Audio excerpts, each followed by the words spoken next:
Hi. This is EVT on Heartbreak Ridge. It's like the one thing to note about this map in ZVT is that it's kind of similar to Destination in the sense that a mech build by a Terran is rather popular in this map. You're gonna see it a lot, most likely.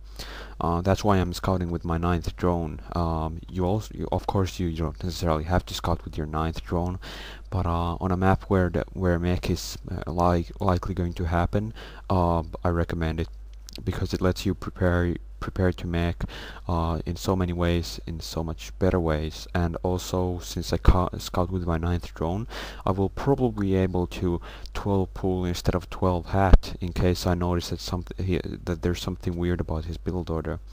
Now, of course, making bio is just as fine in this map, but just keep in mind that some kind of mech or mech start off or mech variation is really popular in this map.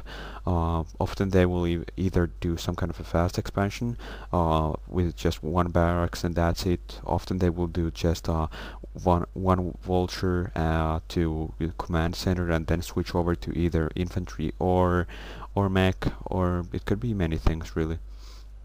Um, I also noticed that he hasn't started his gas even though his barracks is almost finished, and this is almost a 100% sign that he's gonna make a fast expansion. So just keep that in mind when you deal with. And I'll kind of try to be cute over there, kind of attacking some of his workers, um, and so on. But that it really doesn't matter if you do it so much yourself. Now I'm sure that because he already has barracks finished and he doesn't have refinery, it's gonna be a command center, most likely straight to his natural because he's gonna scout and see that I made a 12 hatchery. That's really what he waits for. If he knows that I made a 12 hatchery even before scouting, then or he scouts me before that, then he's not gonna even make a marine. He's just gonna go straight for the command center. Over here, I decided to go with a 3 hatchery build to start off. I really gone with a 2 hatchery build as well, but over here I decided that since he's most likely not gonna have a very quick mech build, and 3 hatchery is a bit safer and more standard, I decided to just go with a 3 hatchery build. If however I saw a refinery first, like before his barracks even finished, then I probably would have made a 2 hatchery build with a much faster gas and so on. Now I want to deny his SCV from coming back. Like, if I can deny him from coming back to my base, I can hide so many things, and he has to be prepared in so many ways to a lot of things I might do. Like, because suddenly so many options he had might be completely denied because for all he knows, I might be doing a 3 hatchery hydraulic rush, or at least if he's doing mech. So over here, I really want to deny his scouting as much as possible, deny him his knowledge on when I start layering and so on. But if it's not possible, it's just not possible. Besides, I started with a 3 hatchery layer, so it's very unlikely for like for me to make some kind of special build or anything. Now my opponent is actually very tricky in this game. He's kind of showing off his marines, pretending as if he has quite a few of marines, and so on. Kind of trying to give me the vibe that he's actually gonna make some kind of marine medic build. Though in this game he decides to go mech and hide it very well. But that's not what I knew at this point. Like, I see him making marines, I see him trying to kind of prevent my stuff as much as possible, kind of trying to give off the idea that yeah, I'm going to marine a medic. So that really makes things much more complicated for me. And that also made me believe in this game that he's most likely going to go marine a medic. In this game, however, I decided to go a bit out of ordinary and start off with a 3 hatchery lurker build. Like, my plan was that I would bring some lurkers, like normal 3 hatchery lurkers just don't work that well. You gotta do something that will make it a bit easier to work. Like, you gotta build some links beforehand so that you can harass a bit and so on. And you gotta hide some.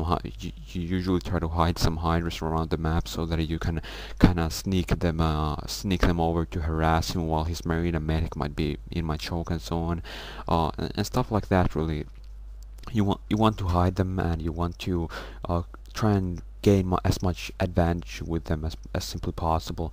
Over there, I kind of figured that I had a good chance of coming over and doing some harassment, so that's what I did. I attacked his main, and I was able to know, and it was worth it. Like, even though I noticed that he has vultures, and I cannot do much about those vultures, it was still worth it in my opinion, because I was able to realize now that he's gonna make mech, and that allows me to prepare for like a lot of things he might or might not do much better. In any case, I left off that my plan was that I would bring some hydralisk over, and when my lurker aspect finishes, then my hydralisk are going to be immediately in position and ready to kill that temple behind his natural. And my idea is that I would be able to bring some lurkers over before he can expect it, and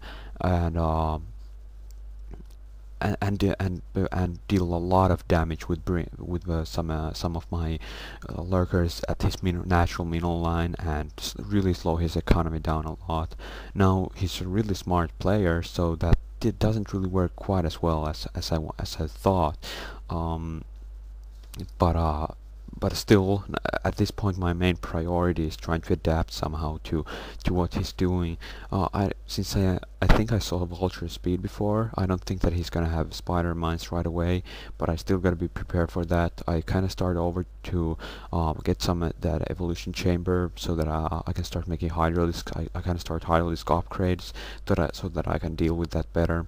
I also started my expansion beforehand. I wanted to get that economical advantage, and because he wasn't trying to pressure me with his marine and medic, which he didn't do, but because he didn't try to pressure me with that, I was able to manage without sunken colonies, and thus being able to afford the new hatchery at my expansion, allowing me to get my economy up a bit quicker with that. That's one thing also. Because I only saw a couple of marines before, and because I didn't see medics when he was trying to deceive me that he's gonna do marine and medic, I also don't want to make like sunken colonies uselessly beforehand. I want to do over here in ZVT, just like in ZVP, you want to gain as much economical advantage as simply possible. And as you saw, he's a really smart player. He had a Goliath ready over there, and it's I suppose a smart player would do that. Like, it's pretty much explained when like he saw me making lurkers, that's for sure, with his vultures. So obviously there's a pretty high chance that I'm gonna try and attack his temple behind over there. So he was a smart player. He was able to bring some Goliaths over there. So that really kind of prevented me from being quite as effective as it could have been. And if he made a marine and medic, my plan would have been even better, because he won't have siege tanks or those immortal Goliaths or something that will make things hard for me. I kind of leave some hydras over to my second expansion, because I expect him to try some kind of a vulture harass later on as well. So that's one thing. Now I bring my hydras over just to bring some cover for my lurker, so that I can get my lurker over to a decent position. And over here, now this is a huge mistake I make. The last thing I should do is burrow. This really took away of several valuable seconds that I could have had over with this matter. Though thankfully, because it's high ground, his siege tanks weren't able to kill my lurker, but that's really that's really not a good thing. Now I was able to kill a ton of SCVs, over 7 SCVs. That's like huge against mech, and at the moment I really have a pretty good advantage over and control over this situation. I also started my Spire because I don't want to mass just hydras and lurkers or something all the time against mech. Like, otherwise he's just gonna abuse mass tanks against me so badly